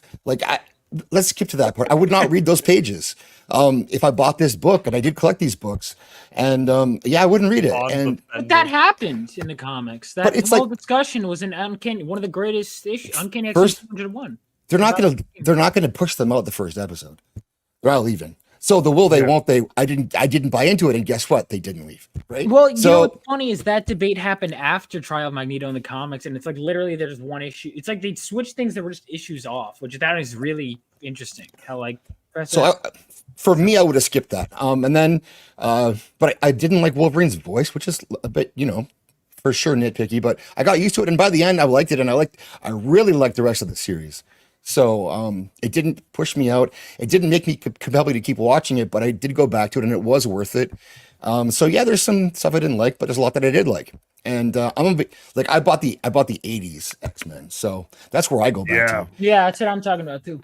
And so these are a lot of these stuff are stories that I was into, and I liked Storm with no powers and a mohawk. That was fine by me leaving the team. That's where I come from, and so I get to see a little bit of that. I like the rest of the series. The first episode was just not the best. Thank you, Zaxx. I appreciate that, bro. Andrew, your thoughts and rating on this show? I think it was a good episode to reintroduce to fans of the franchise and the series specifically, and I think it was a good start off point for newcomers. Because I was a newcomer to the franchise, and I felt oh, this is just we're hanging now. It was a good, smooth introduction. I didn't feel like I was getting bashed over the head with exposition. Oh, this guy does this thing. This guy's name is this. It felt very casual, and at the same time, I didn't feel like I was begging for information. There were a couple things where I didn't understand the powers of one character, but later in the show, you get more familiar with them and their power set. Overall, I think the beginning of the episode, I do agree that the whole, are we going to leave? Are we not? I think that was just the more clunky soap opera-ish type thing with the show. But I think I'd give it 6 or 7. The ending locked in, and the ending was when I was all right, I'm in this. But it took me a while to get into that, just because we were hanging out with the characters and getting to know them more. I think, I'd go with a 7. It's a good entry. Thanks, Andrew. Vaughn? Yeah, man. I mean, I enjoyed it. I haven't seen the other episodes yet, but I really liked, what I saw. It gave me a strong first impression. Now I keep seeing the hints of, and I would see clips like Joe. I remember saying stuff when episode 2 came out that was oh my god, and then and I kept going. All right, I need to watch this. But I think my campaign might have been running at still is, but it was something like that where I just hadn't gotten to it. And then finally, I kept putting it off, and I'm glad I watched it. And I was I'm going to watch more episodes. And then, now it's been a week, and I haven't watched any. But listen, I have valid excuses. But overall, I'd say I'm happy. The justice Cyclops got in this episode alone You know, it was great, man. I mean, again, the fact that there was like a scene of them flying and they could have easily, what I like about this, they could have easily made Cyclops a helpless, and this is what I like about building limits into characters. They could have easily made him the helpless victim. Storm could have easily just, all right, guys, we're going to the ground. The fact that they went out of their way to take a character who should have been useless in that scenario and he has one power and he uses it in so many different ways in this one episode. I love that. I love it. Like, true. And the fact that, I mean, just so much. And the fact that I'm like, I know what that issue is pulled from. I know what issue that. I know what issue, it felt like there's so many times I'm watching superhero stuff where I'm like, okay, so they pulled that from the Wikipedia page, maybe. I can tell when I'm like, oh my God, they're pulling from direct issue numbers. They're switching it around, but I know how this would, and I'm interested in how they're going to link these things together. Like I mentioned, like Professor X is off planet before Trial of Magneto. Then Jean Grey is pregnant before Trial of before Trial of Magneto. That's setting up because she gives birth right after Trial of Magneto in the comics. It's stuff like that. Just the setup is there. I think Sunspot was a little lackluster, but I was happy to see him at all because I love Sunspot. Again, we talk about, not this whole thing, but like diverse characters. I mean, Sunspot is one of those ones where I was like, dude, use him more. Like, what are you doing? Like, he's such a great character. I hope they pull in more of the New Mutants. Like, so Sunspot never appeared in the original series? You're gonna be pretty excited through when you watch the rest of the series for all the cameos. You got to watch the series, dude. You just got to watch the series. Oh my God. Watch it, man. Yeah. You got to watch it. Do it this weekend. I'm going to be at Heroes Con. I got to get to my boy Zack here. He's been chomping on the bit. There we go. So, do you want to give your critique first and then show the picture, or how do you want to do this, Zack? I'll give my critique first because this one's pretty damn good. So, honestly, dude, after watching a good heap of episodes, even focusing on the first one, it kind of made me jealous a little bit because I was like, damn, because I really liked the artwork. I thought it was an interesting take on not straying too far away from the old cartoon and trying to give it a new take. And I was like, because I remember, you could get the X-Men cartoon on DVD or the complete series, but, it's 1994 Spider-Man. You could never get that, even on DVD. You had to get it pirated from somebody. And the show did really, really well on taking a lot of comic book stories, a lot of different pivot, primary moments for each character. And he find a way to compact them and make it interesting for a person who doesn't know the X-Men. And they're like, okay, these are really great. So I enjoyed it. I liked the first episode. My favorite character is Storm. Dude, like, my God, man, she is a queen in this episode. A queen. So I have to give it like a 7 out of 10. I thought it was a great kickoff to the series. Cliffhanger was really, really cool. I didn't think they were going to go that way, but oh man, like I said. But honestly, let's move on to the artwork because this one I was pretty damn. I was feeling. Ooh, wow! Oh, that is There's going to be a bidding war awesome. for that one, buddy. I like that. I'm coming for that one for sure. I do like the duo. These two guys, I think they worked really, really well with each other. Dude, they made me care about Morph. Like, how do you do that? Like, I think Morph stuff. I'm so sick of this shit. Sammy is That's so awesome, mad man. that his boy is getting so much heat. Yeah. Wow. I was hoping that Bo was here because I thought, maybe he would have gotten a kick out of this. You could show him tag him in time. it again. I'm sure he'll dig it. Maybe he's watching. Yeah, he might watch this later, bro. So like, as for me, I just want to say thank you guys for joining me tonight. It's been an awesome episode. We got into a lot of deep talk here, and I appreciate it all. I want to thank everyone in the chat. You guys were awesome. All the comments tonight were great. I appreciate it all. I'm glad we can have these friendly debates and not get crazy. I really, truly appreciate that. Yeah, respectful. But before we end the stream here, I want to quickly go around and let everyone talk about their channels, where they're going to be this week, and promote themselves. So, Zack, where are you going to be this week? Well, you're going to be on here, so go ahead, promote yourself, buddy.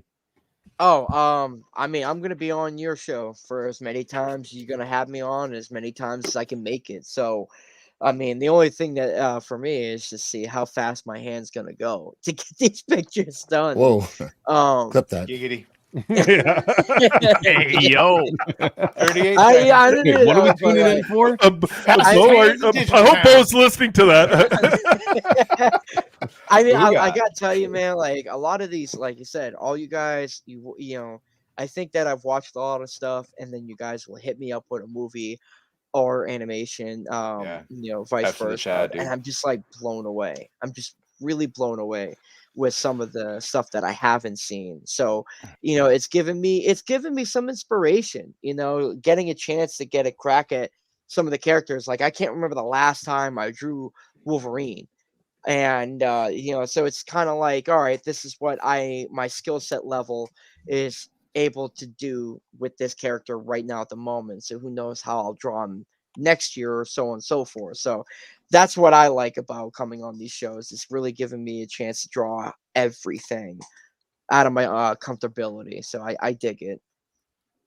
I want to give you a character that's going to make you hate being an artist, like someone who's a character that's like that, like it would be miserable to Draw draw. Asriel, because apparently they all said that drawing Asriel is horrible because of all the in fans. terms of I agree X-Men, with you on that. Yeah. in terms of X-Men, I'm trying to like maybe give you someone like, well, I feel like no, because you're good at drawing machinery, so not Warlock.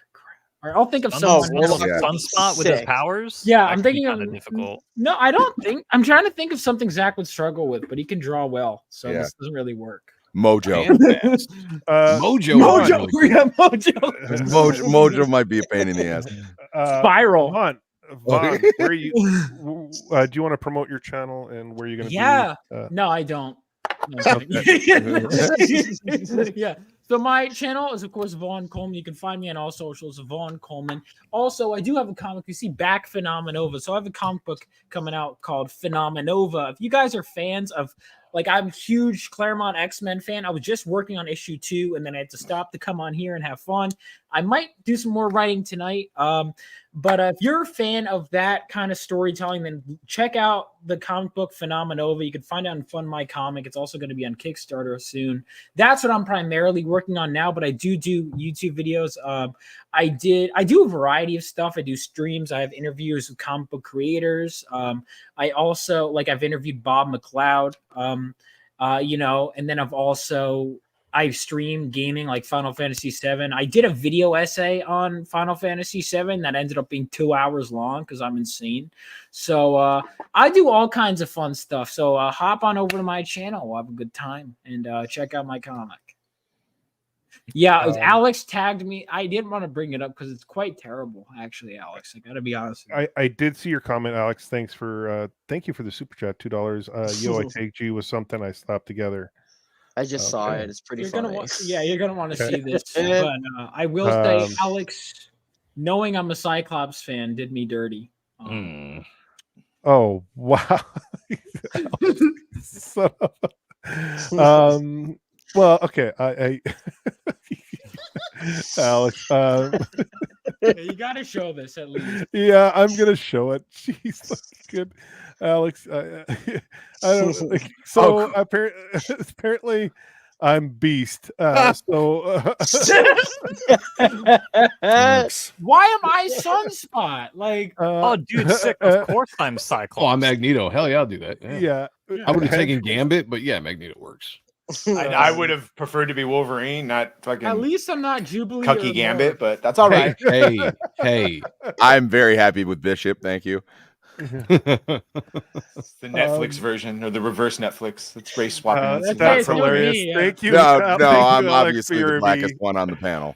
Yeah, got style for sure. Thank you so much, brother. That's hilarious. Thank you so much. Yeah, that's awesome. I'm gonna save that for sure. That's hilarious. Andrew, where are you going to be? Anything you want to promote there, bro? Acolyte video eventually. That's it. Oh, and Arcane season 2 video. Oh, you're doing a pre. Yes. Okay. Pre-season pre-video. Okay. Nice. Okay. That's it. Zaxx. What's up? What's up? What's up Wednesday? Tomorrow night at 9 p.m. Central, we're talking House of the Dragon. It's coming out this weekend, so we're doing a review of last season, a preview of this season. We've got a lot of people to know their stuff on this series from the books. We have a diverse panel with diverse opinions, and we don't all agree, so it could get heated. So come hang out tomorrow. That's nice. The best type of diversity is the diverse opinions where no one says the same thing and they all disagree. Yeah. Yes. It could get wild. So come check us out. Yeah. He's got a great show. Go check it out on Wednesday nights. And plus he does Circle of Jerks on Saturdays here and there. Another great time. Are we gonna play a super fun game this weekend like we did? Maybe. Yeah. We got all kinds of games, Sammy. I was like, but I think I texted you after. It was like, maybe we can play Monopoly next. Yeah, you did.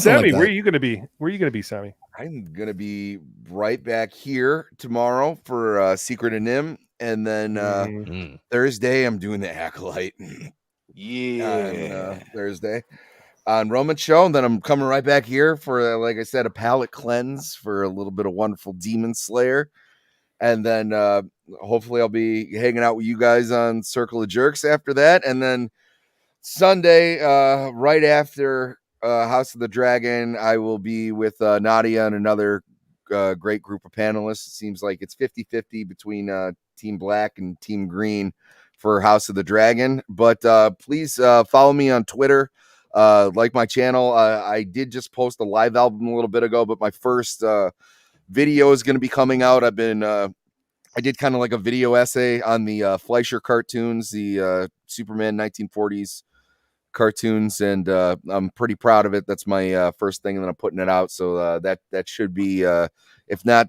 by the end of this week, early next week. So keep an eye out for that. I'm just going to quickly answer this. Ebony, we're going to be doing that tomorrow night at 8:00 Eastern. So we're going to be reviewing The Secret of Nim. So come check that out. Badger, a long time. Yeah, Badger, you got a show tomorrow. Yeah, no, and shout out Team Black. I'm Team Black, Sammy. Just I don't know. Me too, buddy. Okay, Me too. There we go. I knew you were a man of culture and quality. No, so tomorrow we'll be at Badgercast at 3 p.m. With Nerd Wars, and he can just be so fun, right? And of course, Mr. Tech Rat. And then Friday, I have Inside the Badger Den at 9 p.m. But the big one I want to say is Thursday. I'll be on Open Bar with, of course, Critical Drinker and Mauler, and Star Wars Theory should be on, and maybe one or two others. I don't know. But for sure those. So that's going to be very fun because, well, you'll see for the Acolyte. I won't say anything. Yeah. And good for you for getting on there, Badger.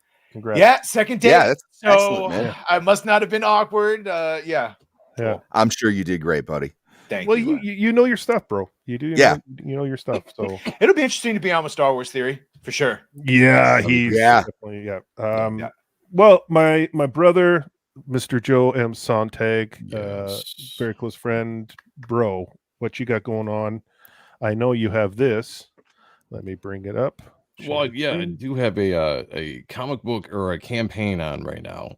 My book, Reaper Destroyer, which is my ode to the 90s. Very much modern day story, but it's everything I loved growing up. The dark anti-hero character. Got a ton of talent on this book with Dale Keough and a bunch of inkers from Top Cow. Check it out. Follow the link. I think you guys will really, really dig it. We are getting into the printing process pretty soon here. I just got custom boxes back in the mail. The trading cards have been ordered, so we're getting ready to hopefully roll out this book to all the backers, all 1,204 of you. I can't remember how many it was, but shout out to everybody that backed this project. I appreciate you guys. Tomorrow night, I'm going to be on a show called Ott and Stuff with my co-host Sean Arendt. I think we have Edwin. I saw in the chat. Edwin the Ace is going to be on there with us. Just shooting shit, talking about comics, talking about creating comics. And then Monday, we have this thing called the Comic Block. Starting at 9 p.m., we have the Spawn review with your host right up here. Jay joins us. and we talk everything Spawn and have a good time with Sean Aaron. In the very next hour at 10:15, we appreciate Comic Book Art Live with Kayla. And we just kind of look at old comic book art, and we just appreciate it. That's what we do. And we just shoot the shit, have a good time. And Witchblade. Yeah. Yes. Spawn, yeah. Looks dope though, dude. Thank you. It is. Thank you. I'm gonna like he's being too kind. He needs to promote this thing like bigger, because this thing, I've read it, proofread it, and this thing is amazing. I've gone through it. This is one of the best books I've read in a very long time. Thank you. He's the most underrated writer I think I've ever met, because his writing is top notch. The artwork is amazing, of course. It's incredible art. Like this dream sequence right here is insane. Like it's just awesome. He's got this story. It needs to be out there. This should be like $500,000 Giggity book. Yeah. Yeah, I would take it. Yeah, please go on Indiegogo.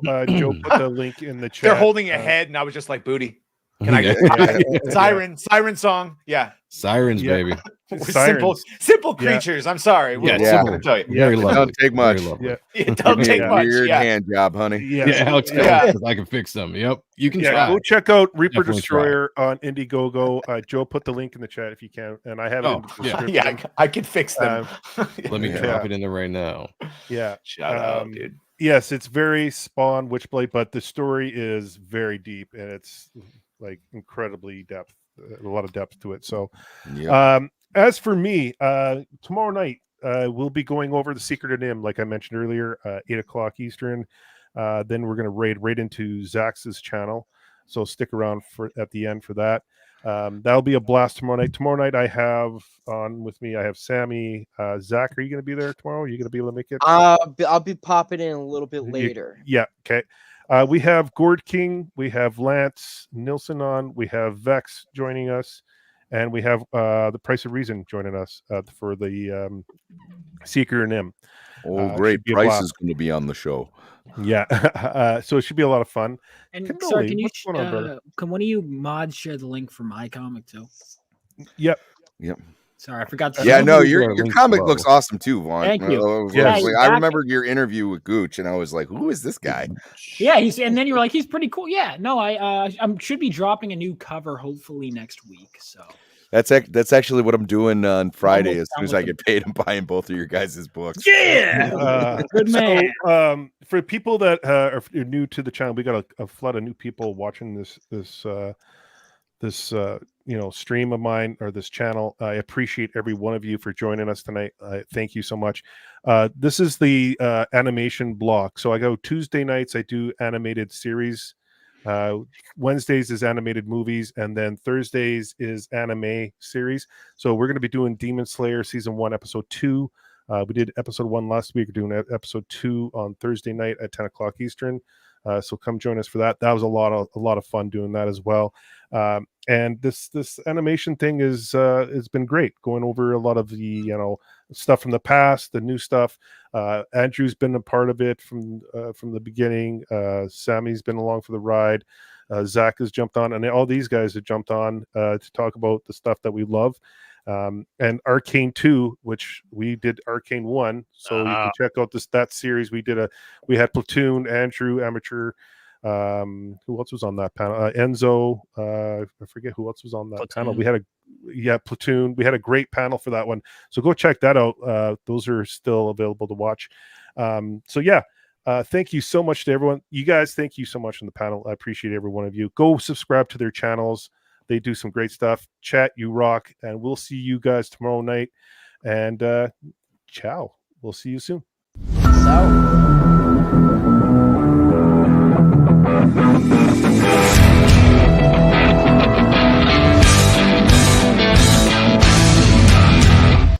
You ever dance with the devil in the pale moonlight?